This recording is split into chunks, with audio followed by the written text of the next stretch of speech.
So this is going to be an audience participation or a congregation participation sermon here.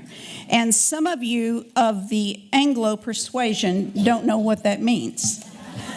But I'm going to rely on my sisters of the African American tradition to lead you and to help you understand what that means. I do not want to sit here and talk to a silent group. So will you talk back to me as we go along? Okay, all right. So back when I was teaching disciple Bible classes, how many of you all somewhere in your history took a disciple Bible class? Why did we stop teaching those?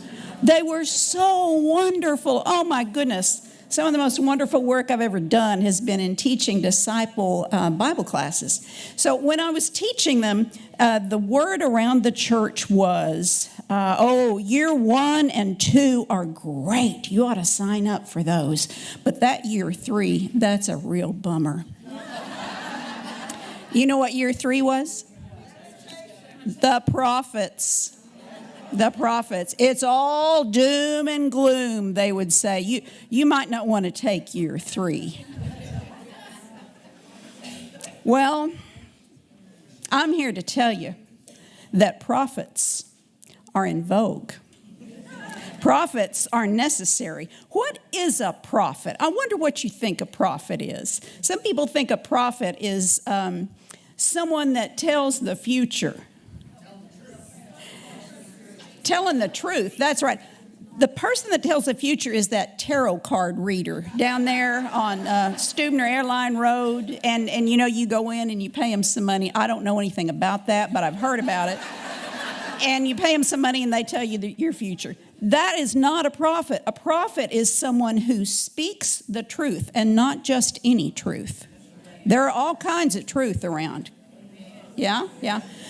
But a prophet is someone who speaks God's truth. Let me hear it from you. God's truth into the current situation. Okay, that's the definition of a prophet. Someone who speaks God's truth, not into last week or last month or Grandma's Day. Someone who speaks God's truth into the current situation. Do we have a current situation here? All right. Do we have need of a prophet or some prophetesses?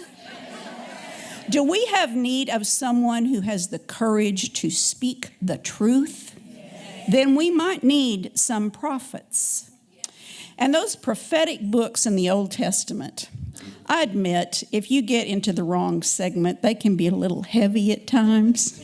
The prophets have a rhythm to them, and if you don't know the rhythm, you can get weighed down. The rhythm of the prophets is that they speak a word of warning, of truth. It is an oracle of judgment, and it sounds pretty harsh for the most part. You know, nobody comes out of that feeling really good about themselves. So they speak an oracle of judgment, but then comes around to the oracle of salvation, the oracle of hope, the oracle of what God is capable of doing, the oracle of what will happen if you pay attention to the warnings, and we don't have to go there to that other judgment stuff. The prophets are not all doom and gloom. They actually have some very, very encouraging things to say. They have a lot to say about God's faithfulness. Can I get a witness to God's faithfulness? They have a lot to say about God's desire to save us from ourselves. Oh my goodness. The prophets have so much to say that is encouraging. You know, it's not Advent anymore, but we're not too far from Advent. Can you think back to that first week of Advent? And it's the same every year. And preachers will tell you that they kind of dread that first Sunday of Advent, because the first Sunday of Advent is always some scary, the scriptures that go with the first Sunday of Advent, some kind of scary apocalyptic text.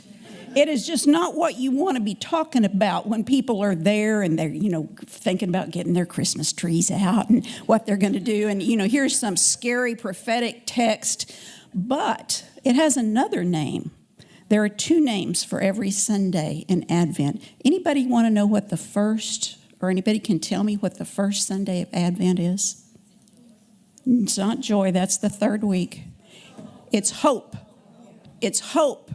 That is important to remember because there is no prophet that ever prophesies out of despair. God's prophets always prophesy out of hope. That's the difference between someone who just wants to bellyache about something and somebody who is speaking God's truth into the moment, into the current situation. Because with God, there is always, say it for me, there is always hope. And so a true prophet, a true witness is always going to be speaking from a place of hope. The hope that things will change. People will change. Institutions will change. Governments will change. And let me ask you, sisters, and the few brothers that we've got here, are there some things that you think might need to change? Are there some things that need to change in our society? Are there some things that need to change in our legislature? Are there some things that need to change in our state policy? Our national policy? Do you have some words to say about those things, sisters? Well, I hope somebody gets to hear them. I'm not sure I'm going to get to hear them all, but somebody needs to hear them if you are speaking God's truth into the current situation. I want to ask you to always use a gauge when you are speaking God's truth into the current situation. You need to check yourself. Is it coming from a place of love?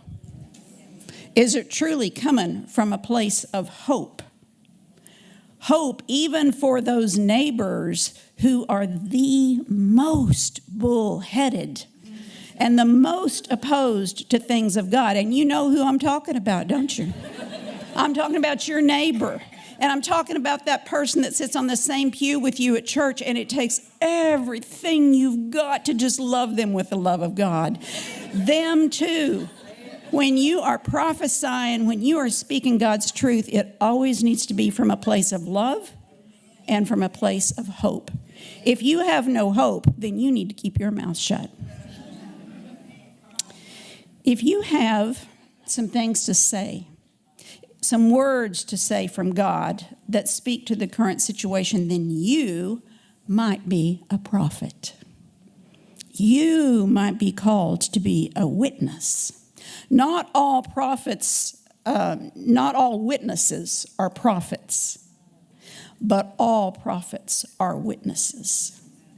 Now, your attendance at this event suggests to me that you just might be called into prophetic witness. You think? You think you might be? Prophets have gotten a sometimes, although well-deserved, bad rap. They are not always the most socially acceptable people around.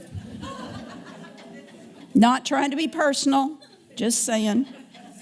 They may or may not fit in at the ladies' tea. They may or may not always get a good night's sleep because of the things of God that trouble them and keep them awake. They may seem overly focused and sometimes stuck on an issue that you kind of wish they would get off of.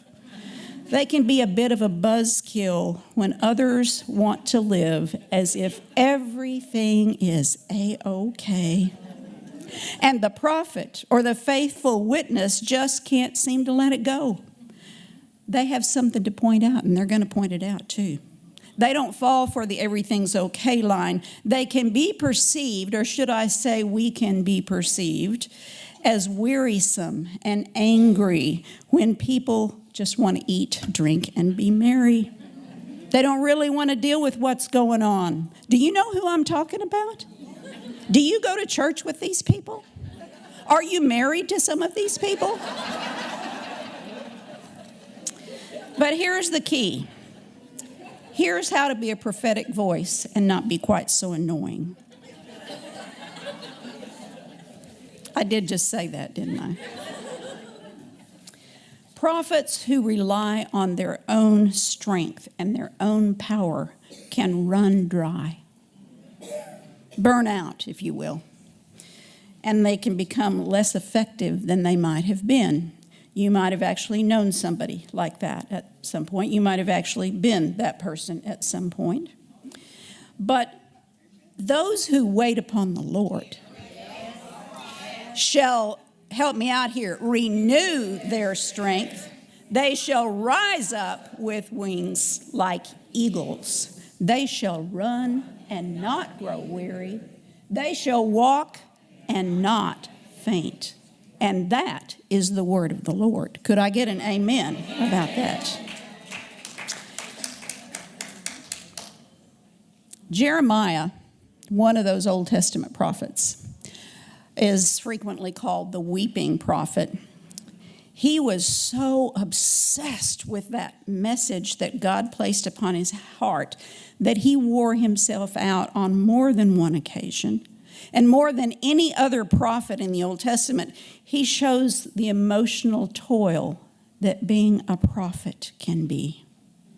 Some of you already know about that emotional toil, don't you? It can wear you out. And sometimes it wore Jeremiah out. He had at one point, or maybe several points, but one that we really know about, what we might call today a mental health event. He kind of got himself in a catatonic state, and he stayed there for months. And I guarantee you he did not fit in with the boys down at the coffee shop. He was too vocal to fit in almost any place. He stood out from the crowd, and he was oftentimes lonely and discouraged. On one occasion, at God's request, Jeremiah wore the same loincloth for an extended period of time without washing it. Now, you may or may not have wanted to know that, but it's in the Bible, as we say in the South. And this loincloth was used to symbolize the uncleanliness of the Jewish people in Judah at that time.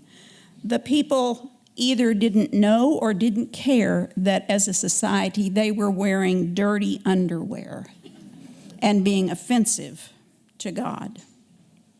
But Jeremiah just kept preaching, and he just kept delivering object lessons with underwear and other things. He kept holding out. Help me out here. A four-letter word begins with an H. Hope. He kept holding out hope even as he was very aware of what the stakes were. Jeremiah never despaired of hope.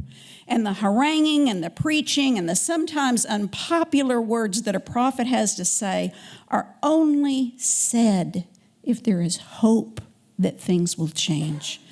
There's love behind those words. It's God's love and it's the prophet's love. Prophets were raised up in antiquity and today to give hope to the people. Don't forget that. If you're called to be a witness, you're called to be a witness so that people can hold on to hope. Now, those in power who kind of liked being in power, or maybe even today who kind of like being in power, those people in Jeremiah's day who were in power were not looking for any changes. They didn't feel the need for hope because they already had everything that they hoped for. Those who were crafting laws to suit their own advantage, they weren't looking for hope. They definitely were not looking for some pesky prophet who would change things for them when they finally had them the way they wanted them.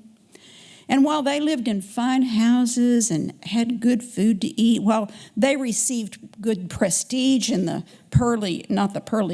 city gates, and they felt good about themselves. They kind of liked their advantages and their entitlements. They were certainly not concerned with change or repentance or with spreading the joy and the wealth around. Are there any people like that around today? Not interested in change, not interested in hope. They have already received what they hoped for. So I'm going to ask you, was interested in change when the Old Testament prophets were prophesying? Who was interested? Who did want for things like housing and food supply and work equity to be more available to everyone? Well, it was the poor, of course, the downtrodden, the disenfranchised, those who had lived their lives under somebody's boot and who were never, ever going to get out from underneath it unless there were some changes made. They longed for justice. They longed for equality. They were the ones who might have wanted the prophets to prosper. This is where we come in. This is where you might see yourself. Once again, I'll remind you, the primary message of the prophets was not condemnation, was not judgment. It was always hope. It may have sounded like gloom and doom and threats to some, but behind all of it was the hope that with changes, things could and would be better because God would make them better. Hope is always that elusive and unrealized quality that keeps us moving forward when the battle seems like it's all uphill and nothing's being realized. Just think about it, folks. Hope only exists in the presence of lack. Hope only exists in the presence of deprivation. Hope only exists in the presence of tragedy. What do you see springing up from communities that have been flooded or have had a school shooting? What do you see springing up? Hope. Hope only exists in those situations. Where there is sadness, there can be hope.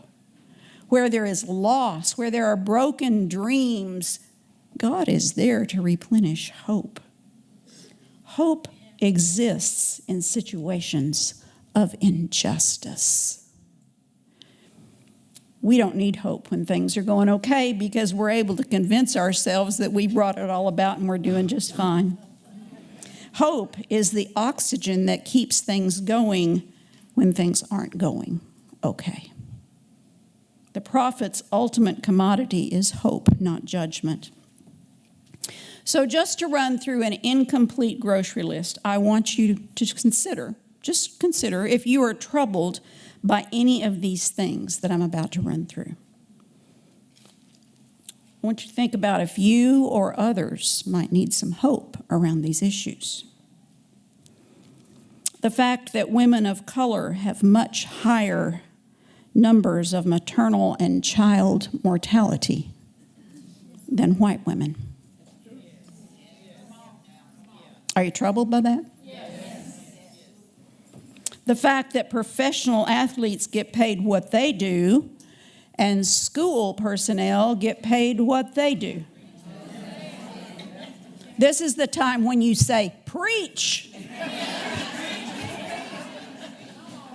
The fact that many children are affected by food insecurity, and that means hunger if we strip off the fancy language. The fact that elected officials are often not called to account for crimes of privilege, like embezzlement or lying or taking bribes. Are you bothered by the precarious position that many retirees are in who are living on Social Security alone? Are you troubled by the lack of parity in the common good for those who know the prejudice of color or of nationality or of sexual identity? Yes. Are you troubled by the serious threats to our democracy that, were it not for the journalists, would fly beneath the radar and never be known? While we are at it, let's give a shout out to the witnesses among us who call themselves journalists and who allow us to see beneath the covers. So, assuming that you are troubled by some or all of these things and more, I want to ask you, are you willing to be a witness against this injustice? Are you willing to speak out about the things that need to be changed? Are you willing to be as polite as you can, but not so silenced by politeness that you fail to witness to God's truth? Now, that's a fine line to walk. Have you ever gone off on one side or the other? I spend my life on one side or the other. In the ponderings of my mind, I sometimes worry about the conversation I will have with God when I end this life and enter eternal life. Now, just for the record, I'm not the least bit worried about whether I will have been good enough to make it to heaven. That is not even part of the conversation for me. I am secure in the love and the grace of God that will bring me to perfection either in this life or the next. But I do think that there will be some things I will be asked to consider. Maybe you too. How was it, Cheryl? My name is Cheryl. How was it, Cheryl, that you laid your head down to sleep at night after night, knowing that you had done nothing all day, all week, all month, maybe all year to change the plight of thousands of people who are unhoused? How did you lay your head on that pillow and go to sleep?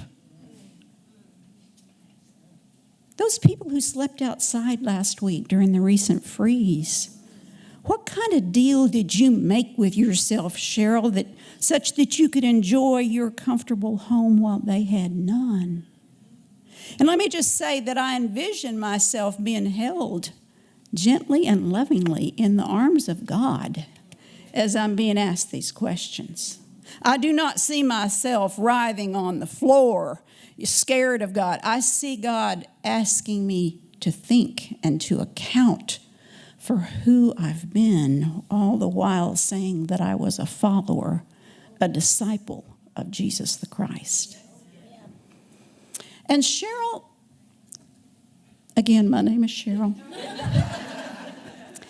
Being a licensed mental health professional, how did you manage so effectively to ignore the fact that the largest mental health provider in Harris County is the Harris County Jail? Did you think that you might have been a more faithful witness about the need for services for the thousands of people who roam the streets, who live in tents, who wander around with schizophrenia, having conversations with themselves, who had such miserable, deprived childhoods that they did not arrive at adulthood with any concept of mental health, any ability to care for themselves, but who are at great risk for being abused by the systems? Cheryl? Did you think about that? Well, with the considerable abilities you have to communicate and persuade people, what did you do to alleviate suffering and injustice for those so damaged that they cannot function in American society? Just wondering, Cheryl. And being a former school teacher, Cheryl, I've had several careers. Truly, I have. And being a former school teacher, Cheryl, did you have some feelings? Did you have some feelings about the relentless drive to take money from the public schools and put it into the hands of people who, rather than strengthen public schools, would dig out the dirt from underneath the foundation of free public education instead? Did you have some feelings about that? Did you have some words about that? Yes, Cheryl, I know you made calls to your legislatures. You even started going to the local school board meetings. But really, Cheryl, how in the world did you manage to not be more upset than you were about these issues and 100 more just as bad? It's not like you don't know how to communicate with people. It's just that you didn't always equip yourself to work within the systems in which you needed to work in order to bring about change. It's just that you didn't always want to be that squeaky wheel, and so sometimes you weren't. And just for your convenience, feel free to insert your name there where I said Cheryl. If perchance you envision that you might be asked some of those questions in the arms of a loving God, who nevertheless might have been a little bit happier with more of a witness from me and from you. So can I get a witness here tonight? Can God find within us a witness when we leave this conference and go back home, where we may not be called to be a fiery prophet, but we can at least be an active prophet, maybe be even an activist? That sounds so exciting, doesn't it, to be an activist? I didn't know whether to include this or not, but I'm just gonna. I have on occasion been known to show up for a march or a demonstration. And in my most recent appointment before I retired, I sometimes convinced some of my friends to go with me. And so I did. And then the day of the demonstration, I had something go wrong with my knee, which seems to be a continuing problem. And I couldn't go, but I sent them on with my blessings.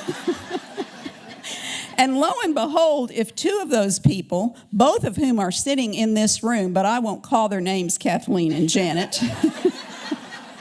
didn't almost manage to get themselves arrested. They provided a witness that day.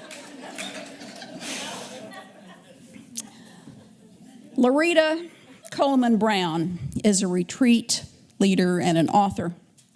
And in a recent post on Richard Rohr's homepage, she was quoted as saying, and I begin the quote, "When people hear the word activist, many think of marches and protests in the street, yet not all participants in major human rights struggles, like the civil rights movement, marched.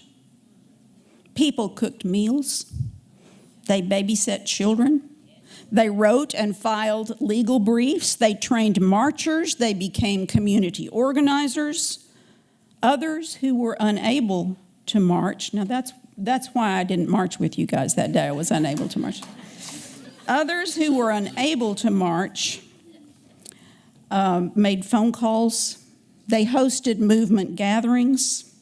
Activism can be anything that helps people, that helps the world. The call one hears in a unitive moment might involve work on gender or environmental justice concerns or humanitarian crises. It might mean working in a soup kitchen or tutoring children. So I know you thought I was never going to end, but I'm just about to.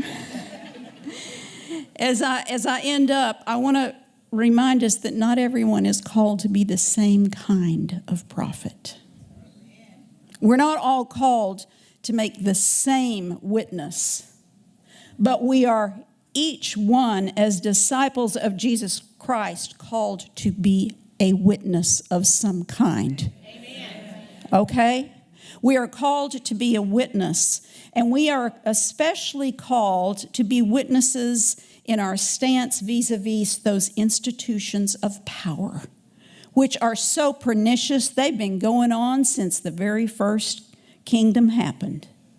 Kings and legislators and governors have been wielding power and making systems that are hard to fight since the beginning of time. This is not new, folks. But what are we called to be? Witnesses. That is what we signed up for. Will you resist evil, injustice, and oppression in all the forms they present themselves. Do you know where that comes from? The baptismal vows. Yes, ma'am. The baptismal vows. I claim on the basis of what the Jewish prophets spoke to, as well as the witness of Jesus the Christ, who was a prophet. He was more than a prophet, but he was a prophet, that every Christian is called to be concerned and involved in justice issues. Now, in case you don't know it, that's not always popular in churches. Matter of fact, in some churches, some of which I've served in, it's been pretty forbidden to speak to justice issues. And yet I have to wonder, what part of the gospel did we miss if we thought we could leave out matters of justice? I have a suggestion to make, coming out of the words I quoted from Loretta Coleman Brown. This is a very specific thing. I've been talking in generalities, but this is very specific. We need some women of a different generation to join us here next year. Now, there's nothing wrong with being long in the tooth, as they say. I myself am long in the tooth. But we need some women of another generation to join us. And I'm telling you, that's not likely to happen if you don't go home and talk about this experience to someone outside of your generation. It might mean making a new friend. It might mean stepping outside of that UMW or United Women of Faith group that you so love and you have your good friends. It might mean stepping outside of your comfort zone to recruit and talk about this conference with a woman who might be 40 years younger than you are, 30, 50, a lot younger than some of you. This is probably not going to happen if you don't pave the path for some young woman. Young women are not just going to come falling through those doors on their own. They're going to have a path paved for them. You might want to notice somebody who's in college, or maybe someone who's a young mother and has 24 hours a day consumed. How many of you have been young mothers? Were there lots of days when you weren't sure you were going to survive it? Well, there are still young mothers out there not sure they're going to survive it. And you might want to find one of those young women. And she may have never envisioned herself being any kind of prophet at all. She might just envision herself surviving the experience. But you can help her see herself that way. You can help her see herself as someone who has power, who has a voice, who has agency, who can be a witness, who can be a prophet. So what do you need to be doing now to make sure that next year you invite and mentor and perhaps sponsor a young woman who needs to be here? What do you need to do to support young women to come? Do you need to offer to help pay her way? Do you need to offer to help care for her kids while she takes a few days off? Do you need to offer to bring some food over for her family while she's out of town? I don't know, but I bet we can figure it out, don't you think? We're a group of smart women and some smart men, just a few, a sprinkling. I bet we can figure it out. Our collective years of elder wisdom, all those years are worth something. But if we do not mentor our young and invite these people in, these young women in, this school of prophets will die out. And then who will speak God's truth to the institutions of our day? So I have a serious question for you, and I do want an answer. Can I get a witness? Yes. How about you? Okay.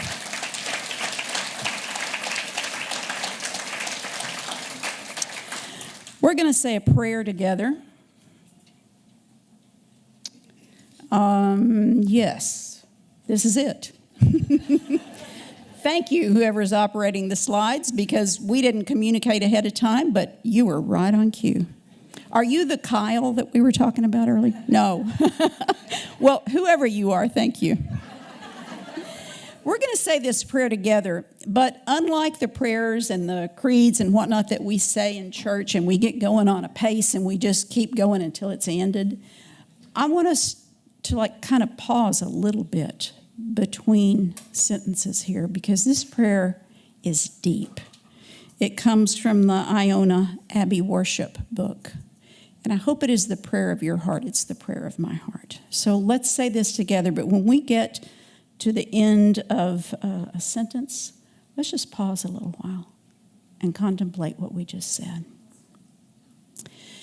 We believe that God is present in the darkness before dawn, in the waiting and uncertainty, where fear and courage hold hands, conflict and caring link arms, and the sun rises over barbed wire.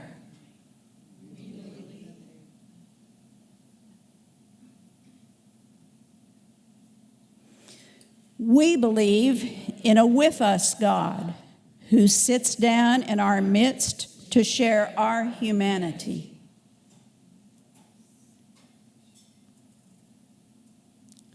We affirm a faith that takes us beyond a safe place, into action, into vulnerability, and onto the streets. Whoa, did we just say that? Just think about that for a minute. We commit ourselves to work for change and put ourselves on the line to bear responsibility, take risks, live powerfully, and face humiliation, to stand with those on the edge, to choose life and be used by the Spirit for God's new community of hope. Amen. Thank you, ladies.